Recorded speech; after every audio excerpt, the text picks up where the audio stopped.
So, Disney's pirate adventure movie based on a ride was good enough and successful enough to start off a series, so here we are with the first sequel, Dead Man's Chest. In this one, despite everyone being pardoned in the last film, the East India Trading Company is looking hard to arrest Jack Sparrow and anyone who helped him in the last film. Elizabeth gets thrown in jail, and Will is tasked with retrieving Jack's compass. To get the compass, he has papers to offer that will exonerate Jack and make him a British privateer, which is pretty much saying he's still a pirate, but they'll all pretend he isn't. Will finds Jack on an island being worshipped as a cannibal god. The problem is they want to kill him and eat him because, that's how they roll. So they have to escape. Jack was also visited by Will's father, Bootstrap Bill, who was an undead mate on the Flying Dutchman, the ship of Davy Jones. Apparently Jack owes Jones 100 years of service in return for his own ship, and he's refusing to make good on his part of the bargain. So, to bargain against the impending capture by Davy Jones, he's attempting to find a chest said to contain Davy Jones's heart, which he cut out long ago. The key always kept on his person.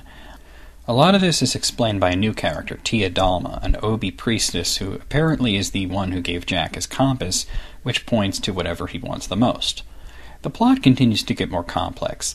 Elizabeth escapes and dresses like a man and fools some people into thinking a ship is haunted to get them to go to Tortuga.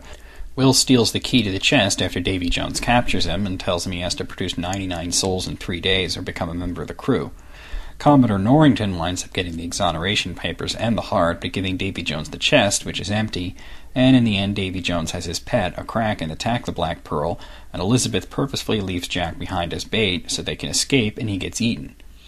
After this crushing defeat, everyone huddles back at Tia Dalma's place, where she states that to get Jack back they'll have to go to the world's end, and luckily she has a captain who knows how to do that, and produces a resurrected Captain Barbossa.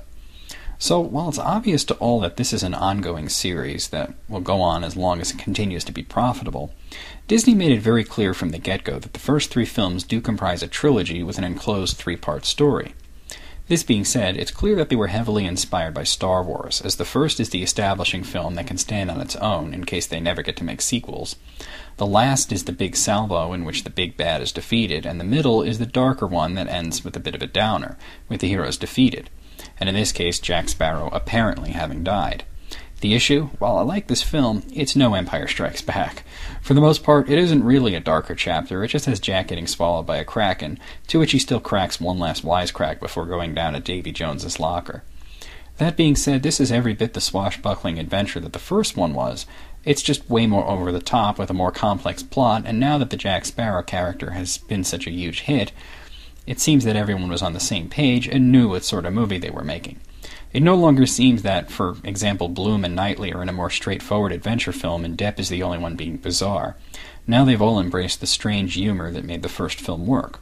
My only real issue is that, the plot didn't really need to be so complicated. There's a lot of things going on, most of which are unresolved by the end of the film. They're starting up a lot of new threads to carry over to Part 3, which, instead of continuing threads from the first film. The only one of those that they did was sort of forced. The position as to whether or not Will and Elizabeth were pardoned just switched suddenly. That being said, it's a decent sequel and a lot of fun, and Bill Nighy as Davy Jones is perhaps not as great an actor as Geoffrey Rush was as Barbossa in the first film, but Jones is a more complex and interesting character, at least in this film. I'm going to give this one a 7 out of a possible 10.